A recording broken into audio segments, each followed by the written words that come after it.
Hi, I'm Emme Hall, and welcome to today's episode. Now, I want you to think back to the last time you were driving, okay? So close your eyes. Now, in your mind's eye, look to the left. Now look to the right. What do you see next to you? You probably see a small SUV. We love our SUVs.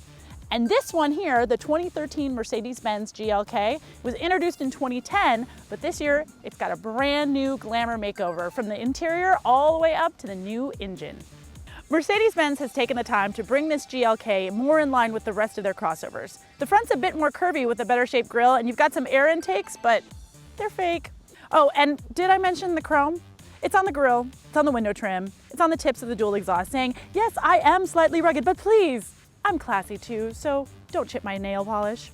So what of this engine? Well, it's still a 3.5 liter V6, but it is 15% more efficient while giving you more horsepower and torque, 302 and 273 respectively.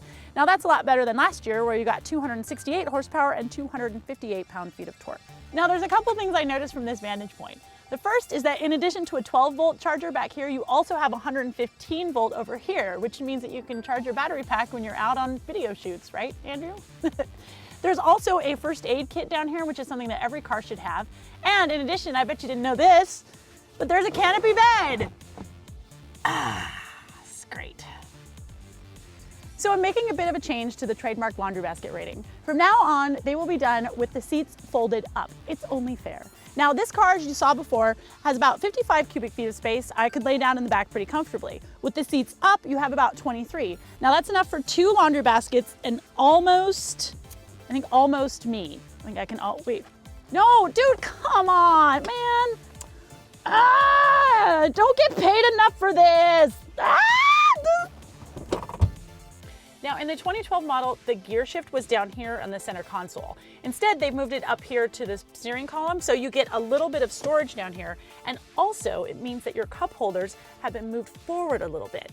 Now, if you remember from my review of the 2012, I had a little bit of issue with the cup holders. Unfortunately, with the cup holders here being placed so close together, I couldn't put 2 extra large sodas in there. It's like the Germans were saying, you Americans are too fat. So, has my problem been resolved? Can I fit 2 biggie drinks?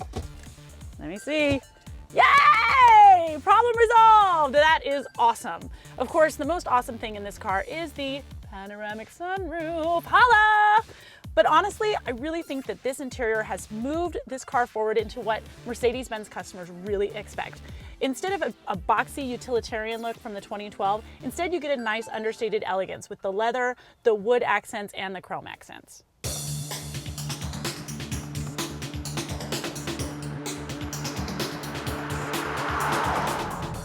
Mercedes-Benz has put a lot of safety features into this car that it didn't have last year. Now this week, I was pretty lazy. I didn't really want to go to the gym, I wanted to eat a lot of cookies, and the GLK completely enabled me to be a lazy driver as well. So it has blind spot assist, which means that if you signal, you have to signal, and there's a car there in your blind spot, it will let you know both visually with a little light up guy here on your side mirror and audibly that you're about to do something unsafe. And Mercedes-Benz will take it up a notch even further with the driver assist package. So for $3,000, you can get active blind spot monitoring and lane departure, which will actually apply the brake to one of the rear wheels if it thinks you're gonna do something stupid to kind of nudge you back in the line. And it also has the pre-brake system, where if the car thinks that you are coming up too closely on the car in front of you, it will apply the brakes for you. Now, to me, that's a little much. I like to be a little bit more in control of the car than that. But again, the technology is really, really great, and it might just be your thing. You can operate the 7-speed automatic transmission manually from the paddle shifters, and you can do it in 2 modes, Sport or Eco. Now, the Sport mode, don't go getting excited because it doesn't change your suspension and it doesn't change your throttle response. It really just will hold your gears just a little bit longer, and your downshifts are going to be a little bit quicker. In Eco mode, the whole goal is to get you to 4th gear by the time you cross the intersection, all in the name of good MPG. The GLK gets 19 miles per gallon in the city, and our all-wheel drive 4MATIC gets 24 out on the highway. Now expect those numbers to vary a little bit if you get the optional rear-wheel drive.